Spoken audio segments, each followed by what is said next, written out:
ایام سفر میں مدینہ کی سربراہی کا کام حضرت ابو سلمہ بن عبد الاسد مخزومی رضی اللہ عنہ نے انجام دیا۔ اس دفعہ بھی پرچم سفید تھا اور علم برداری حضرت حمزہ رضی اللہ عنہ فرما رہے تھے۔ 8 سریہ نخلا، رجب سن 2 ہجری، جنوری 624 عیسوی۔ اس مہم پر رسول اللہ صلی اللہ علیہ وسلم نے حضرت عبداللہ بن جحش رضی اللہ عنہ کی سرکردگی میں 12 مہاجرین کا ایک دستہ روانہ فرمایا۔ ہر 2 آدمی کے لیے ایک اونٹ تھا جس پر باری باری دونوں سوار ہوتے تھے۔ دستے کے امیر کو رسول اللہ صلی اللہ علیہ وسلم نے ایک تحریر لکھ کر دی تھی اور ہدایت فرمائی تھی کہ 2 دن سفر کر لینے کے بعد ہی اسے دیکھیں گے۔ چنانچہ 2 دن کے بعد حضرت عبداللہ نے تحریر دیکھی تو اس میں یہ درج تھا: جب تم میری یہ تحریر دیکھو تو آگے بڑھتے جاؤ، یہاں تک کہ مکہ اور طائف کے درمیان نخلا میں اترو اور وہاں قریش کے ایک قافلے کی گھات میں لگ جاؤ اور ہمارے لیے اس کی خبروں کا پتہ لگاؤ۔ انہوں نے سما و طاعت کہا اور اپنے رفقا کو اس کی اطلاع دیتے ہوئے فرمایا کہ میں کسی پر جبر نہیں کرتا، جسے شہادت محبوب ہو وہ اٹھ کھڑا ہو اور جسے موت ناگوار ہو وہ واپس چلا جائے۔ باقی رہا میں تو بہرحال آگے جاؤں گا۔ اس پر سارے ہی رفقا اٹھ کھڑے ہوئے اور منزل مقصود کے لیے چل پڑے۔ البتہ راستے میں سعد بن ابی وقاص اور عتبہ بن غزوان رضی اللہ عنہما کا اونٹ غائب ہو گیا، جس پر یہ دونوں بزرگ باری باری سفر کر رہے تھے، اس لیے یہ دونوں پیچھے رہ گئے۔ حضرت عبداللہ بن جحش رضی اللہ عنہ نے طویل مسافت طے کر کے نخلا میں نزول فرمایا۔ وہاں سے قریش کا ایک قافلہ گزرا جو کشمش، چمڑے اور سامان تجارت لیے ہوئے تھا۔ قافلے میں عبداللہ بن مغیرہ کے 2 بیٹے عثمان اور نوفل اور عمر بن حضرمی اور حکیم بن کیسان مولا مغیرہ تھے۔ مسلمانوں نے باہم مشورہ کیا کہ آخر کیا کریں، آج حرام مہینے رجب کا آخری دن ہے، اگر ہم لڑائی کرتے ہیں تو اس حرام مہینے کی بے حرمتی ہوتی ہے اور رات بھر رک جاتے ہیں تو یہ لوگ حدود حرم میں داخل ہو جائیں گے۔ اس کے بعد سب کی یہی رائے ہوئی کہ حملہ کر دینا چاہیے۔ چنانچہ ایک شخص نے عمر بن حضرمی کو تیر مارا اور اس کا کام تمام کر دیا۔ باقی لوگوں نے عثمان اور حکیم کو گرفتار کر لیا، البتہ نوفل بھاگ نکلا۔ اس کے بعد یہ لوگ دونوں قیدیوں اور سامان قافلہ کو لیے ہوئے مدینہ پہنچے۔ انہوں نے مال غنیمت سے خمس بھی نکال لیا تھا اور یہ اسلامی تاریخ کا پہلا خمس، پہلا مقتول اور پہلے قیدی تھے۔ رسول اللہ صلی اللہ علیہ وسلم نے ان کی اس حرکت پر نکیر کی اور فرمایا کہ میں نے تمہیں حرام مہینے میں جنگ کرنے کا حکم نہیں دیا تھا، اور سامان قافلہ اور قیدیوں کے سلسلے میں کسی بھی طرح کے تصرف سے ہاتھ روک لیا۔ ادھر اس حادثے سے مشرکین کو اس پروپیگنڈے کا موقع مل گیا کہ مسلمانوں نے اللہ کے حرام کیے ہوئے مہینے کو حلال کر لیا۔ چنانچہ بڑی چیمگوئیاں ہوئیں، یہاں تک کہ اللہ تعالیٰ نے وحی کے ذریعے اس پروپیگنڈے کی قلعی کھولی اور بتلایا کہ مشرکین جو کچھ کر رہے ہیں وہ مسلمانوں کی حرکت سے بدرجہ زیادہ بڑا جرم ہے۔ پارہ 2 آیت 217 کی آیت میں ارشاد ہوا، جس کا ترجمہ ہے: لوگ تم سے حرام مہینے میں قتال کے متعلق دریافت کرتے ہیں، کہہ دو اس میں جنگ کرنا بڑا گناہ ہے، اور اللہ کی راہ سے روکنا اور اللہ کے ساتھ کفر کرنا، مسجد حرام سے روکنا، اس کے باشندوں کو وہاں سے نکالنا، یہ سب اللہ کے نزدیک اور زیادہ بڑا جرم ہے اور فتنہ قتل سے بڑھ کر ہے۔ اس وحی نے صراحت کر دی کہ مسلمان مقاتلین کی سیرت کے بارے میں مشرکین نے جو شور برپا کر رکھا ہے اس کی کوئی گنجائش نہیں، کیونکہ قریش اسلام کے خلاف لڑائی میں اور مسلمانوں پر ظلم و ستم رانی میں ساری ہی حرمتیں پامال کر چکے ہیں۔ کیا جب ہجرت کرنے والے مسلمانوں کا مال چھینا گیا اور پیغمبر کو قتل کرنے کا فیصلہ کیا گیا تو یہ واقعہ شہر حرام یعنی مکہ سے باہر کہیں اور کا تھا؟ پھر کیا وجہ ہے کہ اب ان حرمات کا تقدس اچانک پلٹ آیا اور ان کا چاک کرنا باعث ننگ و عار ہو گیا؟ یقیناً مشرکین نے پروپیگنڈے کا جو طوفان برپا کر رکھا ہے وہ کھلی ہوئی بے حیائی اور صریح بے شرمی پر مبنی ہے۔ اس کے بعد رسول اللہ صلی اللہ علیہ وسلم نے دونوں قیدیوں کو آزاد کر دیا اور مقتول کے اولیاء کو اس کا خون بہا ادا کیا۔ یہ ہیں جنگ بدر سے پہلے کے سریے اور غزوے، ان میں سے کسی میں بھی لوٹ مار اور قتل و غارت گیری کی نوبت نہیں آئی، جب تک کہ مشرکین نے قرظ بن جابر فہری کی قیادت میں ایسا نہیں کیا۔ اس لیے اس کی ابتدا بھی مشرکین ہی کی جانب سے ہوئی، جبکہ اس سے پہلے بھی وہ طرح طرح کی ستم رانائیوں کا ارتکاب کر چکے تھے۔ ادھر سریہ عبداللہ بن جہش کے واقعات کے بعد مشرکین کا خوف حقیقت بن گیا اور ان کے سامنے ایک واقعی خطرہ مجسم ہو کر آ گیا۔ انہیں جس پھندے میں پھنسنے کا اندیشہ تھا اس میں اب وہ واقعی پھنس چکے تھے۔ انہیں معلوم ہو گیا کہ مدینے کی قیادت انتہائی بیدار مغز ہے اور ان کی ایک ایک تجارتی نقل و حرکت پر نظر رکھتی ہے۔ مسلمان چاہیں تو 300 میل کا راستہ طے کر کے ان کے علاقے کے اندر انہیں مار کاٹ سکتے ہیں، قید کر سکتے ہیں، مال لوٹ سکتے ہیں اور ان سب کے بعد صحیح سالم واپس بھی جا سکتے ہیں۔ مشرکین کی سمجھ میں آ گیا کہ ان کی شامی تجارت اب مستقل خطرے کی زد میں ہے، لیکن ان سب کے باوجود وہ اپنی حماقت سے باز آنے اور جوہینہ اور بنو زمرہ کی طرح صلح و صفائی کی راہ اختیار کرنے کی بجائے اپنے جذبہ غیظ و غضب اور جوش حقد و عداوت میں کچھ اور آگے بڑھ گئے، اور ان کے صنادید و اکابر نے اپنی اس دھمکی کو عملی جامہ پہنانے کا فیصلہ کر لیا کہ مسلمانوں کے گھروں میں گھس کر ان کا صفایا کر دیا جائے گا۔ چنانچہ یہی طیش تھا جو انہیں میدان بدر تک لے آیا۔ باقی رہے مسلمان تو اللہ تعالیٰ نے حضرت عبداللہ بن جہش رضی اللہ عنہ کے سریے کے بعد شعبان سن 2 ہجری میں ان پر جنگ فرض قرار دے دی اور اس سلسلے میں کئی واضح آیات نازل فرمائیں۔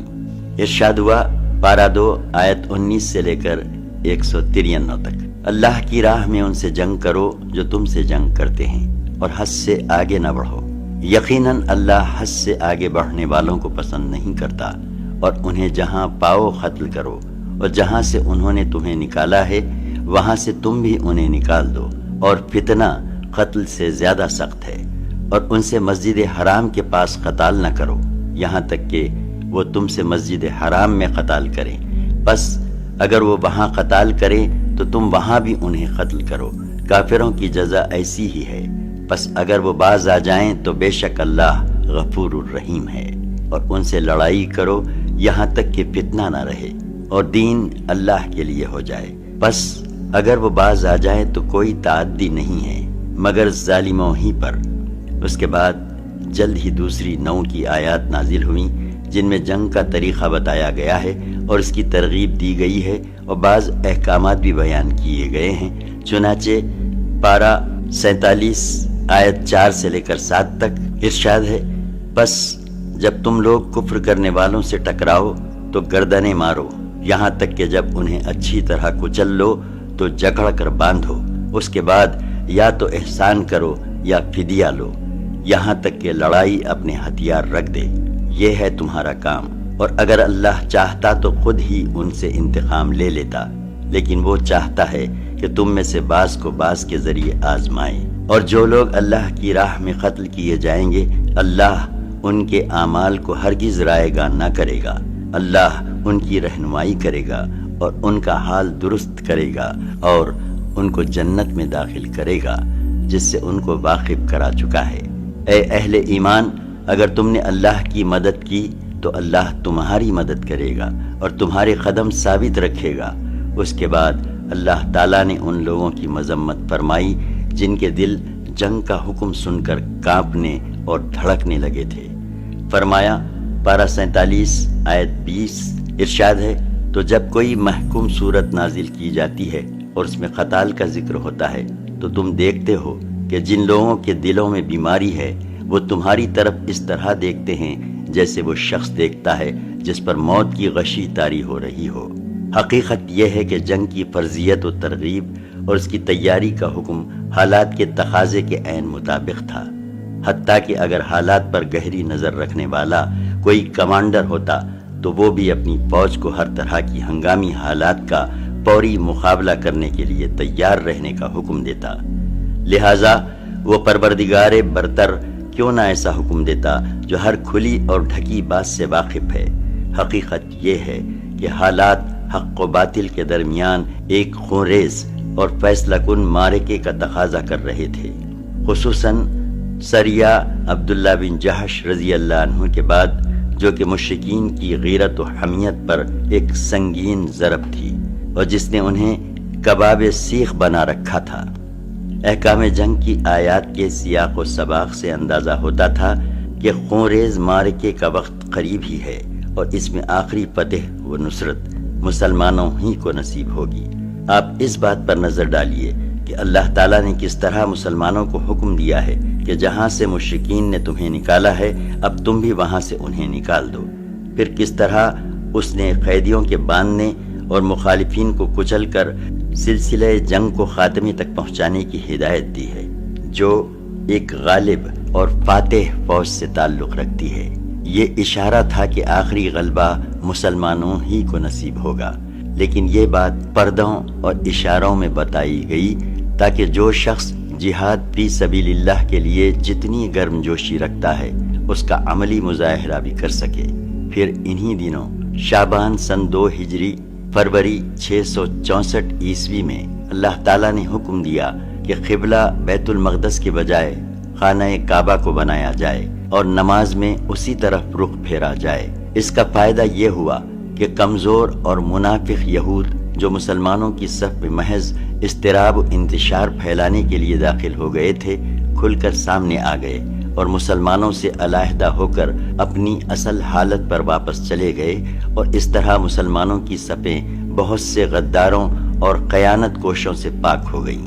تحویل قبلہ میں اس طرف بھی ایک لطیف اشارہ تھا کہ اب ایک نیا دور شروع ہو رہا ہے جو اس قبلے پر مسلمانوں کے قبضے سے پہلے ختم نہ ہوگا، کیونکہ یہ بڑی عجیب بات ہوگی کہ کسی قوم کا قبلہ اس کے دشمنوں کے قبضے میں ہو، اور اگر ہے تو پھر ضروری ہے کہ کسی نہ کسی دن اسے آزاد کرایا جائے۔ ان احکام اور اشاروں کے بعد مسلمانوں کے نشاط میں مزید اضافہ ہو گیا اور ان کے جہاد فی سبیل اللہ کے جذبات اور دشمن سے فیصلہ کن ٹکر لینے کی آرزو کچھ اور بڑھ گئی۔ غزوہ بدر کبریٰ، اسلام کا پہلا فیصلہ کن معرکہ۔ غزوے کا سبب غزوہ عشیرہ کے ذکر میں ہم بتا چکے ہیں کہ قریش کا ایک قافلہ مکے سے شام جاتے ہوئے نبی صلی اللہ علیہ وسلم کی گرفت سے بچ نکلا تھا۔ یہی قافلہ جب شام سے پلٹ کر مکہ واپس آنے والا تھا تو نبی صلی اللہ علیہ وسلم نے طلحہ بن عبید اللہ رضی اللہ عنہ اور سعید بن زید رضی اللہ عنہ کو اس کے حالات کا پتہ لگانے کے لیے شمال کی جانب روانہ فرمایا۔ یہ دونوں صحابی مقام حورہ تک تشریف لے گئے اور وہیں ٹھہرے رہے۔ جب ابو سفیان قافلہ لے کر وہاں سے گزرا تو یہ نہایت تیز رفتاری سے مدینہ پلٹے اور رسول اللہ صلی اللہ علیہ وسلم کو اس کی اطلاع دی۔ اس قافلے میں اہل مکہ کی بڑی دولت تھی، یعنی 1000 اونٹ تھے جن پر کم از کم 50,000 دینار یعنی 262 کلو سونے کی مالیت کا ساز و سامان بار کیا ہوا تھا۔ درآں حالانکہ اس کی حفاظت کے لیے صرف 40 آدمی تھے۔ اہل مدینہ کے لیے یہ بڑا زرین موقع تھا، جبکہ اہل مکہ کے لیے اس مال فراواں سے محرومی بڑی زبردست فوجی، سیاسی اور اقتصادی مار کی حیثیت رکھتی تھی۔ اس لیے رسول اللہ صلی اللہ علیہ وسلم نے مسلمانوں کے اندر اعلان فرمایا کہ یہ قریش کا قافلہ مال و دولت سے چلا آ رہا ہے، اس کے لیے نکل پڑو، ہو سکتا ہے کہ اللہ تعالیٰ اسے بطور غنیمت تمہارے حوالے کر دے۔ لیکن آپ صلی اللہ علیہ وسلم نے کسی پر روانگی ضروری نہیں قرار دی، بلکہ اسے محض لوگوں کی رغبت پر چھوڑ دیا، کیونکہ اس اعلان کے وقت یہ توقع نہیں تھی کہ قافلے کے بجائے لشکر قریش کے ساتھ میدان بدر میں ایک نہایت پرزور ٹکر ہو جائے گی، اور یہی وجہ ہے کہ بہت سے صحابہ کرام رضی اللہ عنہم مدینہ ہی میں رہ گئے۔ ان کا خیال تھا کہ رسول اللہ صلی اللہ علیہ وسلم کا یہ سفر آپ کی گزشتہ عام فوجی مہمات سے مختلف نہ ہوگا، اور اسی لیے اس غزوے میں شریک نہ ہونے والوں پر کوئی نکیر بھی نہیں کی گئی۔ اسلامی لشکر کی تعداد اور کمان کی تقسیم۔ رسول اللہ صلی اللہ علیہ وسلم روانگی کے لیے تیار ہوئے تو آپ صلی اللہ علیہ وسلم کے ہمراہ کچھ اوپر 300 افراد تھے، یعنی 313 یا 314 یا 317، جن میں سے 82 یا 83 یا 86 مہاجرین تھے اور بقیہ انصار۔ پھر انصار میں سے 61 قبیلے اوس سے تھے اور 170 قبیلے خزرج سے۔ اس لشکر نے غزوے کا نہ کوئی خاص اہتمام کیا تھا نہ مکمل تیاری، چنانچہ پورے لشکر میں صرف 2 گھوڑے تھے، ایک حضرت زبیر بن عوام رضی اللہ عنہ کا اور دوسرا حضرت مقداد بن اسود کندی رضی اللہ عنہ کا، اور 70 اونٹ جن میں سے ہر اونٹ پر 2 یا 3 آدمی باری باری سوار ہوتے تھے۔ ایک اونٹ رسول اللہ صلی اللہ علیہ وسلم، حضرت علی رضی اللہ عنہ اور حضرت مرثد بن ابی مرثد غنوی رضی اللہ عنہ کے حصے میں آیا تھا، جن پر تینوں حضرات باری باری سوار ہوتے تھے۔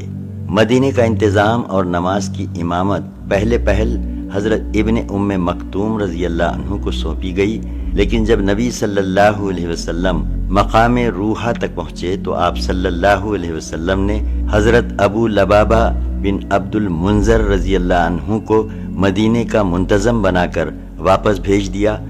لشکر کی تنظیم اس طرح کی گئی کہ ایک جیش مہاجرین کا بنایا گیا اور ایک انصار کا۔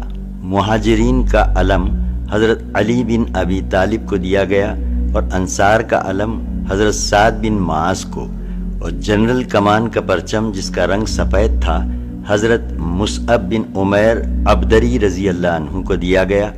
میمنہ کے افسر حضرت زبیر بن عوام رضی اللہ عنہ مقرر کیے گئے اور میسرہ کے افسر حضرت مقداد بن عمر رضی اللہ عنہ۔ اور جیسا کہ ہم بتا چکے ہیں پورے لشکر میں صرف یہی دونوں بزرگ شہ سوار تھے۔ ساخہ کی کمان حضرت قیس بن ابی سعاسہ کے حوالے کی گئی اور سپہ سالار اعلیٰ کی حیثیت سے جنرل کمان رسول اللہ صلی اللہ علیہ وسلم نے خود سنبھالی۔ بدر کی جانب اسلامی لشکر کی روانگی۔ رسول اللہ صلی اللہ علیہ وسلم اس نامکمل لشکر کو لے کر روانہ ہوئے تو مدینہ کے دہانے سے نکل کر مکہ جانے والی شاہراہ عام پر چلتے ہوئے بئر روحہ تک تشریف لے گئے۔ پھر وہاں سے آگے بڑھے تو مکے کا راستہ بائیں جانب چھوڑ دیا اور داہنی جانب کترا کر چلتے ہوئے نازیہ پہنچے۔ منزل مقصود بدر تھی۔ پھر نازیہ کے ایک گوشے سے گزر کر وادی رحقان پار کی۔ یہ نازیہ اور درہ صفرا کے درمیان ایک وادی ہے۔ اس وادی کے بعد درہ صفرا سے گزرے، پھر درے سے اتر کر وادی صفرا کے قریب جا پہنچے اور وہاں سے قبیلہ جوہینہ کے 2 آدمیوں یعنی بیسس بن عمر اور عدی بن ابی زغبہ کو قافلے کے حالات کا پتہ لگانے کے لیے بدر روانہ فرمایا۔ مکے میں خطرے کا اعلان۔ دوسری طرف قافلے کی صورتحال یہ تھی کہ ابو سفیان جو اس کا نگہبان تھا حد درجہ محتاط تھا۔ اسے معلوم تھا کہ مکے کا راستہ خطروں سے پر ہے، اس لیے وہ حالات کا مسلسل پتہ لگاتا رہتا تھا اور جن قافلوں سے ملاقات ہوتی تھی اس سے کیفیت دریافت کرتا رہتا تھا۔ چنانچہ اسے جلد ہی معلوم ہو گیا کہ محمد صلی اللہ علیہ وسلم نے صحابہ کرام رضی اللہ عنہم کو قافلے پر حملے کی دعوت دے دی ہے، لہٰذا اس نے فوراً زمزم بن عمر غفاری کو اجرت دے کر مکہ بھیجا کہ وہاں جا کر قافلے کی حفاظت کے لیے قریش میں نفیر عام کی صدا لگائے۔ زمزم نہایت تیز رفتاری سے مکہ آیا اور عرب دستور کے مطابق اپنے اونٹ کی ناک چپڑی، کجاوا الٹا، کرتا پھاڑا، وادی مکہ میں اسی اونٹ پر کھڑے ہو کر آواز لگائی، اے جماعت قریش، قافلہ قافلہ، تمہارا مال جو ابو سفیان کے ہمراہ ہے اس پر محمد صلی اللہ علیہ وسلم اور اس کے ساتھی دھاوا بولنے جا رہے ہیں۔ مجھے یقین نہیں کہ تم اسے پا سکو گے۔ مدد مدد۔ جنگ کے لیے اہل مکہ کی تیاری۔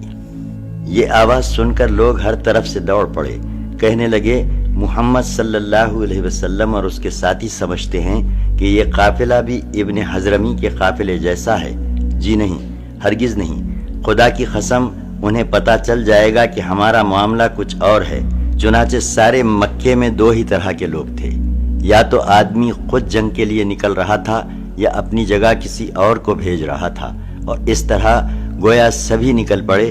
خصوصاً معززین مکہ میں سے کوئی بھی پیچھے نہ رہا، صرف ابو لہب نے اپنی جگہ اپنے ایک قرضدار کو بھیجا، گرد و پیش کے قبائل عرب کو بھی قریش نے بھرتی کیا اور خود قریشی قبائل میں سے سوائے بنو عدی کے کوئی بھی پیچھے نہ رہا۔ البتہ بنو عدی کے کسی بھی آدمی نے اس جنگ میں شرکت نہ کی۔ مکی لشکر کی تعداد۔ ابتدا میں مکی لشکر کی تعداد 1300 تھی، جن کے پاس 100 گھوڑے اور 600 زرہیں تھیں۔ اونٹ کثرت سے تھے، جن کی ٹھیک تعداد معلوم نہ ہو سکی۔ لشکر کا سپہ سالار ابو جہل بن ہشام تھا۔ قریش کے 9 معزز آدمی اس کی رسد کے ذمہ دار تھے۔ ایک دن 9 اور ایک دن 10 اونٹ ذبح کیے جاتے تھے۔ قبائل بنو بکر کا مسئلہ۔ جب مکی لشکر روانگی کے لیے تیار ہو گیا تو قریش کو یاد آیا کہ قبائل بنو بکر سے ان کی دشمنی اور جنگ چل رہی ہے، اس لیے انہیں خطرہ محسوس ہوا کہ کہیں یہ قبائل پیچھے سے حملہ نہ کر دیں اور اس طرح وہ 2 آگ کے بیچ میں نہ پڑ جائیں۔ قریب تھا کہ یہ خیال قریش کو ان کے ارادے جنگ سے روک دے، لیکن عین اسی وقت ابلیس لعین بن کنانہ کے سردار سراخہ بن مالک بن جاسم ملدجی کی شکل میں نمودار ہوا اور بولا، میں بھی تمہارا رفیق کار ہوں اور اس بات کی ضمانت دیتا ہوں کہ بنو کنانہ تمہارے پیچھے کوئی ناگوار کام نہ کریں گے۔ جیش مکہ کی روانگی۔ اس ضمانت کے بعد اہل مکہ اپنے گھروں سے نکل پڑے اور جیسا کہ اللہ کا ارشاد ہے، اتراتے ہوئے، لوگوں کو اپنی شان دکھاتے ہوئے اور اللہ کی راہ سے روکتے ہوئے مدینہ کی جانب روانہ ہوئے، جیسا کہ رسول اللہ صلی اللہ علیہ وسلم کا ارشاد ہے، اپنی دھار اور ہتھیار لے کر اللہ سے خار کھاتے ہوئے اور اس کے رسول صلی اللہ علیہ وسلم سے خار کھاتے ہوئے، جوش انتقام سے چور اور جذبہ حمیت و غضب سے مخمور، اس پر کچکچائے ہوئے کہ رسول اللہ صلی اللہ علیہ وسلم اور آپ صلی اللہ علیہ وسلم کے صحابہ رضی اللہ عنہم نے اہل مکہ کے قافلوں پر آنکھ اٹھانے کی جرت کیسے کی۔ بہرحال یہ لوگ نہایت تیز رفتاری سے شمال کے رخ پر بدر کی جانب چلے جا رہے تھے کہ وادی عسفان اور قدید سے گزر کر جوحفہ پہنچے تو ابو سفیان کا ایک نیا پیغام موصول ہوا، جس میں کہا گیا تھا کہ آپ لوگ اپنے قافلے، اپنے آدمیوں اور اپنی اموال کی حفاظت کی غرض سے نکلے ہیں، اور چونکہ اللہ نے ان سب کو بچا لیا ہے لہٰذا آپ واپس پلٹ جائیے۔ قافلہ بچ نکلا۔ ابو سفیان کے بچ نکلنے کی تفصیل یہ ہے کہ وہ شام سے کاروانی شاہ راہ پر چلا تو آ رہا تھا، لیکن مسلسل چوکنا اور بیدار تھا۔ اس نے اپنی فراہمی و اطلاعات کی کوششیں بھی دو چند کر رکھی تھیں۔ جب وہ بدر کے قریب پہنچا تو خود قافلے سے آگے جا کر مجدی بن عمر سے ملاقات کی اور اس سے لشکر مدینہ کی بابت دریافت کیا۔ مجدی نے کہا، میں نے کوئی خلاف معمول آدمی تو نہیں دیکھا، البتہ 2 سوار دیکھے جنہوں نے ٹیلے کے پاس اپنے جانور بٹھائے، پھر اپنے مشکیزے میں پانی بھر کر چلے گئے۔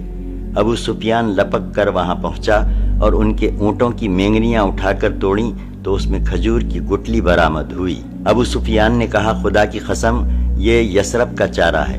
اس کے بعد وہ تیزی سے قافلے کی طرف پلٹا اور اسے مغرب کی طرف موڑ کر اس کا رخ ساحل کی طرف کر دیا اور بدر سے گزرنے والی کاروانی شاہ راہ کو بائیں ہاتھ چھوڑ دیا۔ اس طرح قافلے کو مدنی لشکر کے قبضے میں جانے سے بچا لیا اور فوراً ہی مکی لشکر کو اپنے بچ نکلنے کی اطلاع دیتے ہوئے اسے واپس جانے کا پیغام دیا، جو اسے جوحفہ میں موصول ہوا۔ مکی لشکر کا ارادہ واپسی اور باہمی پھوٹ۔ یہ پیغام سن کر مکی لشکر چاہا کہ واپس چلا جائے، لیکن قریش کا طاغوت اکبر ابو جہل کھڑا ہو گیا اور نہایت کبر و غرور سے بولا، خدا کی قسم ہم واپس نہ ہوں گے یہاں تک کہ بدر جا کر وہاں 3 روز قیام کریں گے اور اس دوران اونٹ ذبح کریں گے اور لوگوں کو کھانا کھلائیں گے اور شراب پلائیں گے، لونڈیاں ہمارے لیے گانے گائیں گی اور سارا عرب ہمارا اور ہمارے سفر و اجتماع کا حال سنے گا، اور اس طرح ہمیشہ کے لیے ان پر ہماری دھاک بیٹھ جائے گی۔ لیکن ابو جہل کے علی الرغم اخنس بن شریح نے یہی مشورہ دیا کہ واپس چلے چلو، مگر لوگوں نے اس کی بات نہ مانی، اس لیے وہ بنو زہرہ کے لوگوں کو ساتھ لے کر واپس ہو گیا، کیونکہ وہ بنو زہرہ کا حلیف اور اس لشکر میں ان کا سردار تھا۔ بنو زہرہ کی کل تعداد کوئی 300 تھی، ان کا کوئی بھی آدمی جنگ بدر میں حاضر نہ ہوا۔ بعد میں بنو زہرہ اخنس بن شریح کی رائے پر حد درجہ شاداں و فرحاں تھے اور ان کے اندر اس کی تعظیم و اطاعت ہمیشہ برقرار رہی۔ بنو زہرہ کے علاوہ بنو ہاشم نے بھی چاہا کہ واپس چلے جائیں، لیکن ابو جہل نے بڑی سختی کی اور کہا کہ جب تک ہم واپس نہ ہوں گے یہ گروہ ہم سے الگ نہ ہونے پائے۔ غرض لشکر نے اپنا سفر جاری رکھا۔ بنو زہرہ کی واپسی کے بعد اب اس کی تعداد 1000 رہ گئی تھی اور اس کا رخ بدر کی جانب تھا۔ بدر کے قریب پہنچ کر اس نے ایک ٹیلے کے پیچھے پڑاؤ ڈالا۔ یہ ٹیلا وادی بدر کے حدود پر جنوبی دہانے کے پاس واقع ہے۔ اسلامی لشکر کے لیے حالات کی نزاکت۔ ادھر مدینے کے ذرائع اطلاعات نے رسول اللہ صلی اللہ علیہ وسلم کو، جبکہ آپ صلی اللہ علیہ وسلم راستے ہی میں تھے اور وادی زفران سے گزر رہے تھے، قافلے اور لشکر دونوں کے متعلق اطلاعات فراہم کیں۔ آپ صلی اللہ علیہ وسلم نے ان اطلاعات کا گہرائی سے جائزہ لینے کے بعد یقین کر لیا کہ اب ایک خونریز ٹکراؤ کا وقت آ گیا ہے اور ایک ایسا اقدام ناگزیر ہے جو شجاعت و بصالت اور جرأت و جسارت پر مبنی ہو، کیونکہ یہ بات قطعی تھی کہ اگر مکی لشکر کو اس علاقے میں یوں ہی دندناتا ہوا پھرنے دیا جاتا تو اس میں قریش کی فوجی ساکھ کو بڑی قوت پہنچ جاتی اور ان کی سیاسی بالادستی کا دائرہ دور تک پھیل جاتا، مسلمانوں کی آواز دب کر کمزور ہو جاتی اور اس کے بعد اسلامی دعوت کو ایک بے روح ڈھانچہ سمجھ کر اس علاقے کا ہر کس و ناکس اپنے سینے میں اسلام کے خلاف کینہ و عداوت رکھتا تھا، شر پر آمادہ ہو جاتا۔ پھر ان سب باتوں کے علاوہ آخر اس کی کیا ضمانت تھی کہ مکی لشکر مدینے کی جانب پیش قدمی نہیں کرے گا اور اس معرکے کو مدینہ کی 4 دیواری تک منتقل کر کے مسلمانوں کو ان کے گھروں میں گھس کر تباہ کرنے کی جرأت اور کوشش نہیں کرے گا؟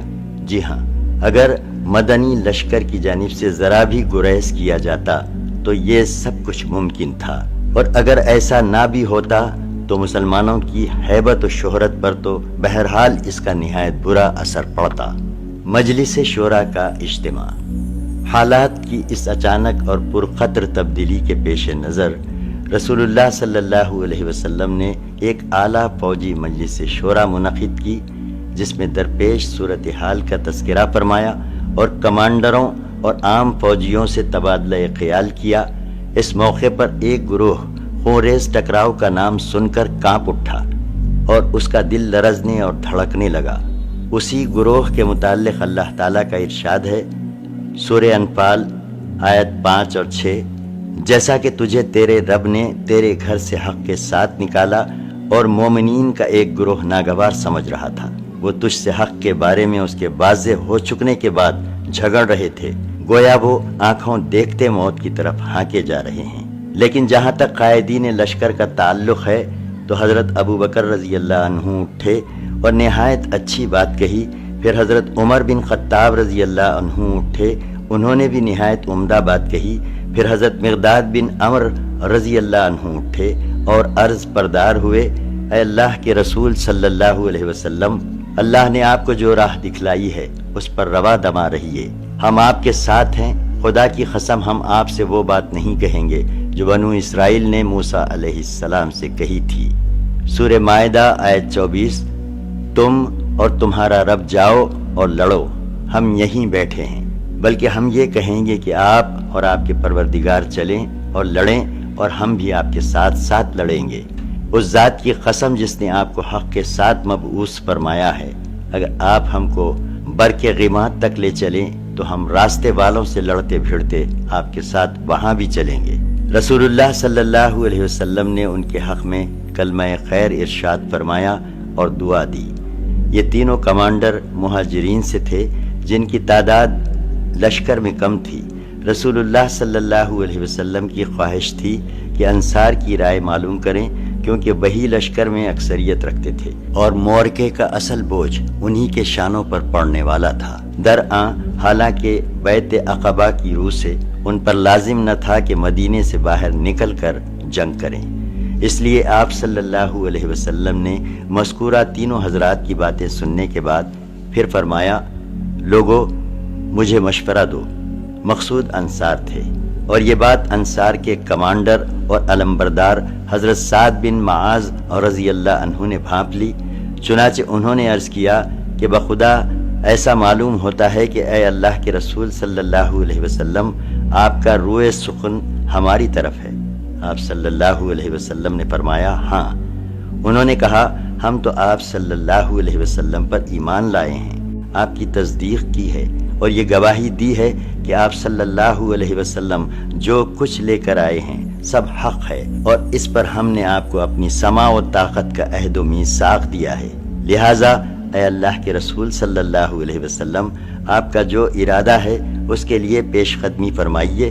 اس ذات کی قسم جس نے آپ کو حق کے ساتھ مبعوث فرمایا ہے، اگر آپ ہمیں ساتھ لے کر اس سمندر میں کودنا چاہیں تو ہم اس میں بھی آپ صلی اللہ علیہ وسلم کے ساتھ کود پڑیں گے، ہمارا ایک آدمی بھی پیچھے نہ رہے گا۔ ہمیں قطعاً کوئی ہچکچاہٹ نہیں کہ کل آپ ہمارے ساتھ دشمن سے ٹکرا جائیں۔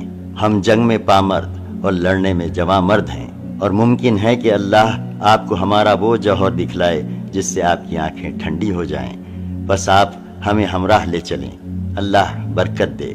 ایک روایت میں یوں ہے کہ حضرت سعد بن معاذ رضی اللہ عنہ نے رسول اللہ صلی اللہ علیہ وسلم سے عرض کیا، غالباً آپ کو اندیشہ ہے کہ انصار اپنا یہ فرض سمجھتے ہیں کہ وہ آپ کی مدد محض اپنے دیار میں کریں، اس لیے میں انصار کی طرف سے بول رہا ہوں اور ان کی طرف سے جواب دے رہا ہوں۔ عرض ہے کہ آپ صلی اللہ علیہ وسلم جہاں چاہیں تشریف لے چلیں، جس سے چاہیں تعلق استوار کریں اور جس سے چاہیں تعلق کاٹ لیں، ہمارے مال میں سے جو چاہیں لے لیں اور جو چاہیں دے دیں، اور آپ صلی اللہ علیہ وسلم لے لیں گے، وہ ہمارے نزدیک اس سے زیادہ پسندیدہ ہوگا جسے آپ چھوڑ دیں گے، اور اس معاملے میں آپ صلی اللہ علیہ وسلم کا جو بھی فیصلہ ہوگا ہمارا فیصلہ بہرحال اس کے تابع ہوگا۔ خدا کی قسم، اگر آپ پیش قدمی کرتے ہوئے بر کے غیمات تک جائیں تو ہم بھی آپ کے ساتھ ساتھ چلیں گے، اور اگر آپ ہمیں لے کر اس سمندر میں کودنا چاہیں تو ہم اس میں بھی کود جائیں گے۔ حضرت سعد رضی اللہ عنہ کی یہ بات سن کر رسول اللہ صلی اللہ علیہ وسلم پر خوشی کی لہر دوڑ گئی۔ آپ صلی اللہ علیہ وسلم پر نشاط طاری ہو گیا۔ آپ صلی اللہ علیہ وسلم نے فرمایا چلو اور خوشی خوشی چلو، اللہ نے مجھ سے 2 گروہوں میں سے ایک کا وعدہ فرمایا ہے۔ واللہ اس وقت گویا میں قوم کی قتل گاہیں دیکھ رہا ہوں۔ اسلامی لشکر کا بقیہ سفر۔ اس کے بعد رسول اللہ صلی اللہ علیہ وسلم زعفران سے آگے بڑھے اور چند پہاڑی موڑ سے گزر کر، جنہیں اسافر کہا جاتا ہے، دیت نامی ایک آبادی میں اترے اور رہنان نامی پہاڑ نما دودے کو دائیں ہاتھ چھوڑ دیا، اور اس کے بعد بدر کے قریب نزول فرمایا۔ جاسوسی کا اقدام۔ یہاں پہنچ کر رسول اللہ صلی اللہ علیہ وسلم نے اپنے رفیق غار حضرت ابوبکر رضی اللہ عنہ کو ہمراہ لیا اور خود فراہمی اطلاعات کے لیے نکل پڑے۔ ابھی دور ہی سے مکی لشکر کے کیمپ کا جائزہ لے رہے تھے کہ ایک بوڑھا عرب مل گیا۔ رسول اللہ صلی اللہ علیہ وسلم نے اس سے قریش اور محمد و اصحاب محمد کا حال دریافت کیا۔ دونوں لشکر کے متعلق پوچھنے کا مقصد یہ تھا کہ آپ کی شخصیت پر پردہ پڑا رہے، لیکن بڈھے نے کہا جب تک تم لوگ یہ نہیں بتاؤ گے کہ تمہارا تعلق کس قوم سے ہے، میں بھی کچھ نہیں بتاؤں گا۔ رسول اللہ صلی اللہ علیہ وسلم نے فرمایا جب تم ہمیں بتا دو گے تو ہم بھی تمہیں بتا دیں گے۔ اس نے کہا اچھا تو یہ اس کے بدلے ہے؟ آپ نے فرمایا ہاں۔ اس نے کہا مجھے معلوم ہوا ہے کہ محمد اور ان کے ساتھی فلاں روز نکلے ہیں، اگر مجھے بتانے والے نے صحیح بتایا ہے تو آج وہ لوگ فلاں جگہ ہوں گے، اور ٹھیک اس جگہ کی نشاندہی کی جہاں اس وقت مدینے کا لشکر تھا۔ اور مجھے یہ بھی معلوم ہوا ہے کہ قریش فلاں دن نکلے ہیں، اگر مجھے خبر دینے والے نے صحیح خبر دی ہے تو وہ آج فلاں جگہ ہوں گے، اور ٹھیک اس جگہ کا نام لیا جہاں اس وقت مکے کا لشکر تھا۔ جب بڈھا اپنی بات کہہ چکا تو بولا اچھا اب یہ بتاؤ کہ تم دونوں کس سے ہو؟ رسول اللہ صلی اللہ علیہ وسلم نے فرمایا ہم لوگ ایک پانی سے ہیں، اور یہ کہہ کر واپس پلٹ پڑے۔ بڈھا بکتا رہا کیا پانی سے ہیں؟ کیا عراق کے پانی سے ہیں؟